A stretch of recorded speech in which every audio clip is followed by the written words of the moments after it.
Dr. Henry Pettiegrew, we'll put your hands together and show us.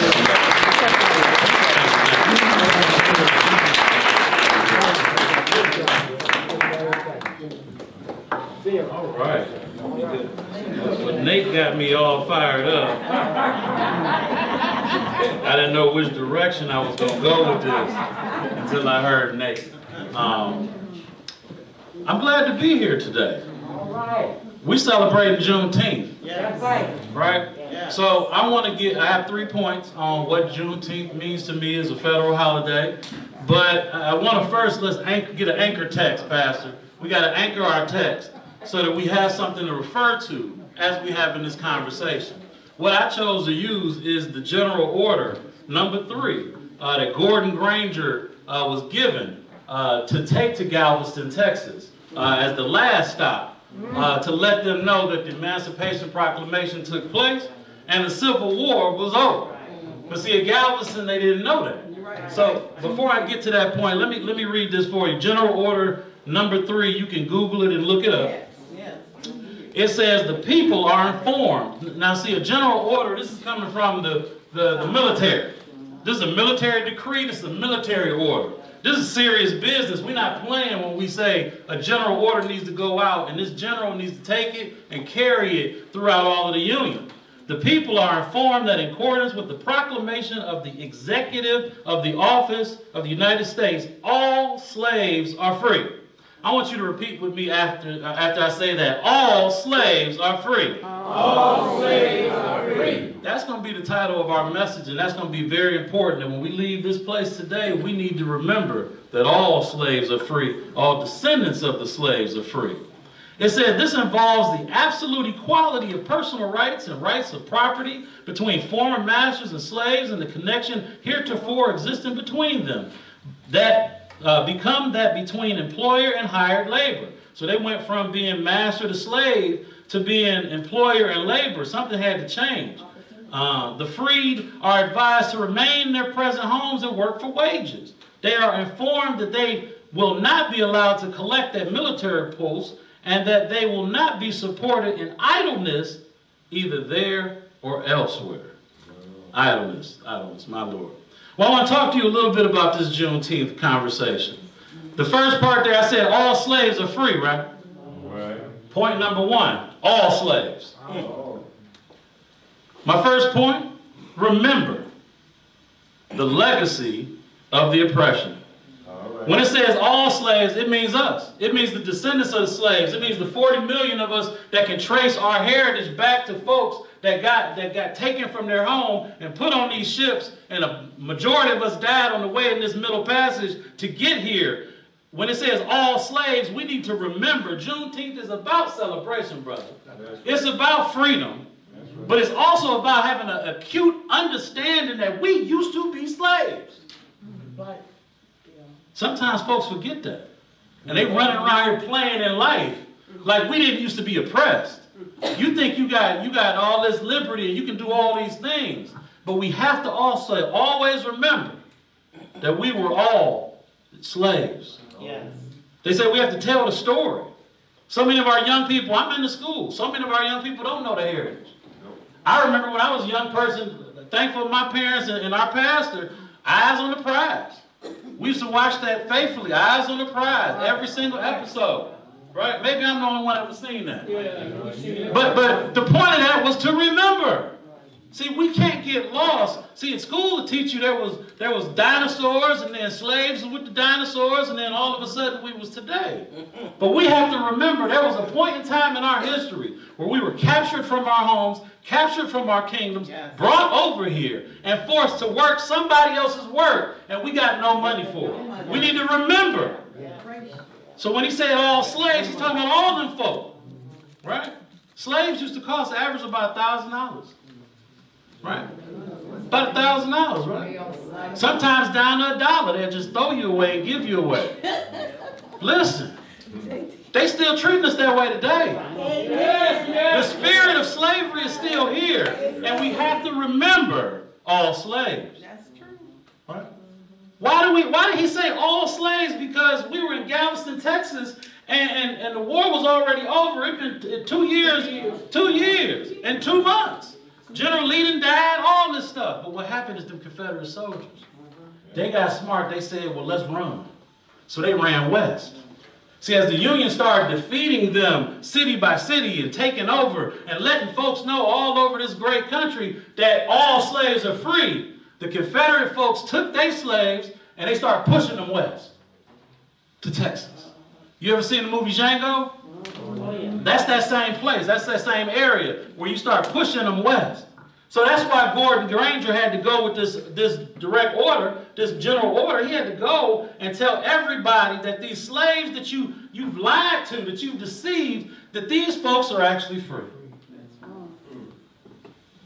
My first point there in all slaves are free is that you got to remember. I don't think we remember enough. The red, I put red in my pocket because in Galveston, Texas, when they started Emancipation Celebration Day, that we now call Juneteenth, red represented the blood of our ancestors, right?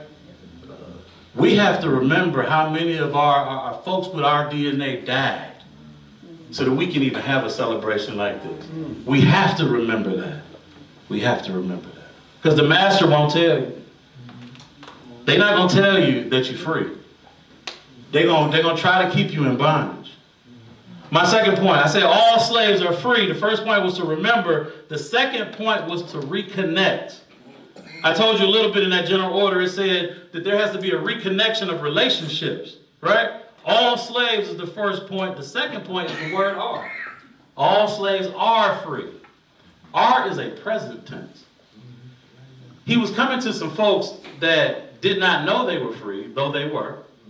And they were behaving and living in a manner and being deceived that they were still slaves when they weren't. I think about our young people today. I think about our older people today. They sitting in the present tense, not understanding that you've been freed. Let me say it a different way. What binds you today? I look at the community that we serve. I talk to the folks that we deal with on a regular basis. There are some people that are in crisis. There are some people that are hurting. They are in bondage of some things, and they're supposed to be free. That should stir some activism in you. That should serve some, I want to help my neighbor in you. Because it said that not all slaves are free. Right? Are we doing enough? I heard reparations. Reparations came from the General Order number 38, if you want to Google that. That talked about the 40 acres. Right? And every enslaved person was supposed to get 40 acres. How big is 40 acres? We just built a big old fancy stadium in East Cleveland. A $7 million stadium just got erected last year. Try 30 of those. So each one of y'all, each one of us was supposed to get 30 of those football fields. That's about how much land everybody was supposed to get. Right? But are we doing enough? I think about, because I'm in the schools, which is a governmental institution. I think about other governmental institutions. Are we doing enough to help folks realize that all slaves are free? Because folks in our community are hurting. They are still tied to so many things that beset them, if you will, if I can invoke a few things. But yet somebody needs to go to them. I need to go to them. You need to go to them, just like Gordon Granger did with this order number 3, and say all slaves are free. You don't have to be a slave to that anymore. But my mama, you don't have to be a slave to that anymore. You are free from that if you would just believe the order. You know, when I first started studying Juneteenth, it took 2 years. But that's how long it took for that word to travel. There was no social media. There was none of this stuff. It was horseback. Take that thing on horseback. And then when they told masters that the slaves are free, the master would ball that thing up and throw it away and said, I'm not going to tell the slaves. Right. So it's some more. That sounds like present day where folks are in situations and they're not being told the truth. Amen. After slavery came the legal separation. We started talking about Jim Crow. We started talking about segregation. We started talking about racism. Still the spirit of slavery. Because in the general order, they were told by the executive of the United States, which was Abraham Lincoln at the time, that there needed to be absolute equality. Absolute. Me, you, we the same. Yet that's something we still fighting for today. My last point.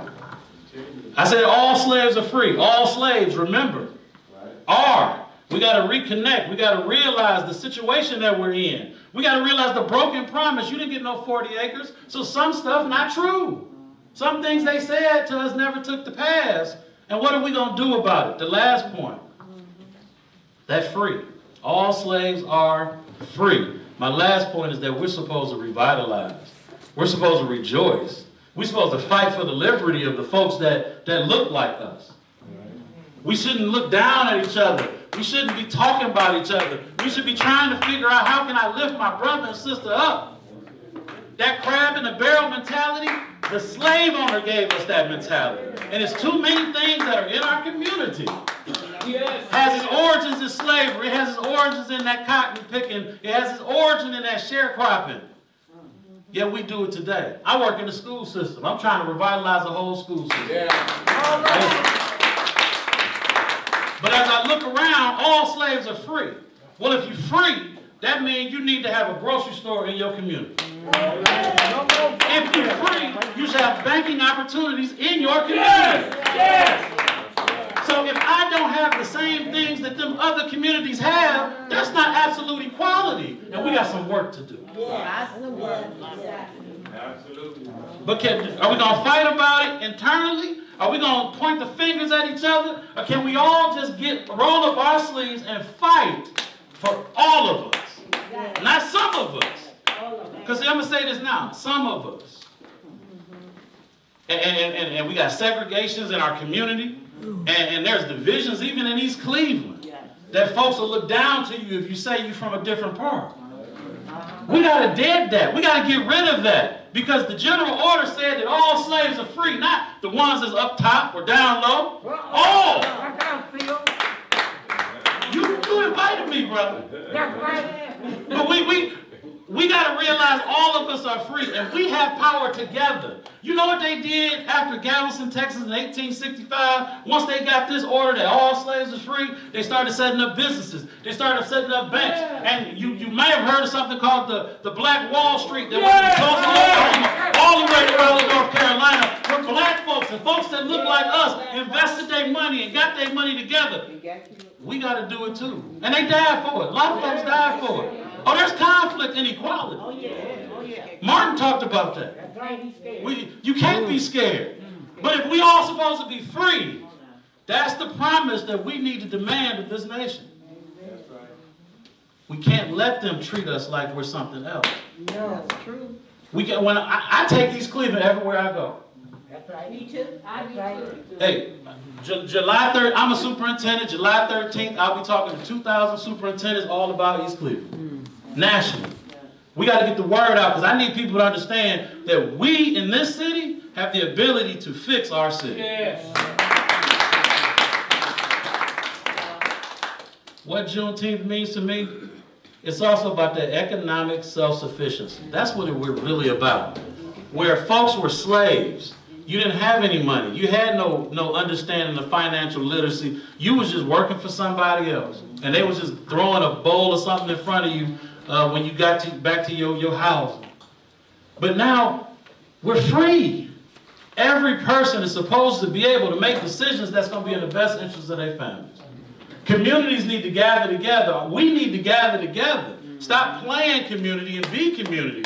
So that we can realize this order that we heard in 1865. We all talking about it with Juneteenth. Juneteenth is about watermelons and strawberries, and you know, it's wonderful. And we're going to play some good music and celebrate, right? I think I heard you say something about East Cleveland needs to be the first to celebrate in a real way Juneteenth. Well, let me say this. God put this on my heart. I said, why we don't have a Juneteenth parade? We need to start establishing that. As a school district, we will partner with the city. And we need to start talking and planning about that. And Opal Lee, which is considered the grandmother of the Juneteenth holiday itself, she said we're supposed to be partying from Juneteenth all the way to July 4th. We got to somehow start that. That's right. You gonna start this Nate, president of the council. I hear him, I'm listening. We got to start that. I'm listening. You got President. listen. I change the charter. You got the power. All right. Our young people don't understand what I'm trying to tell you tonight or today. All slaves are free. I got young people, older people that are still in the state of the folks that were the day before he showed up. They still at June 18th. They still working. They trying to do their best. They don't realize they're free. The message hasn't got to them, or the message has been buried by somebody else. Somebody else threw the message away. It is on us. My call to action for everybody in this room is we leave these doors going out and letting our entire community, the young and the old alike, know all slaves are free. All descendants of slaves are free. All folks that look like they descendants of slaves are free. We have freedom, but it's going to require us to fight. It's going to require us to work. And these new generations, mine included, we just slowed down the momentum. Where are the leaders? We have some in this room. Thank God for the ones in East Cleveland. But we heard other cities don't have the leaders. They don't have the direction. And where there's no vision, they will surely perish. All right. But here in East Cleveland, we will remember, we're going to reconnect so that we can revitalize and rejoice. That's what Juneteenth means to me as a federal holiday. Thank you so much. Oh, that's right.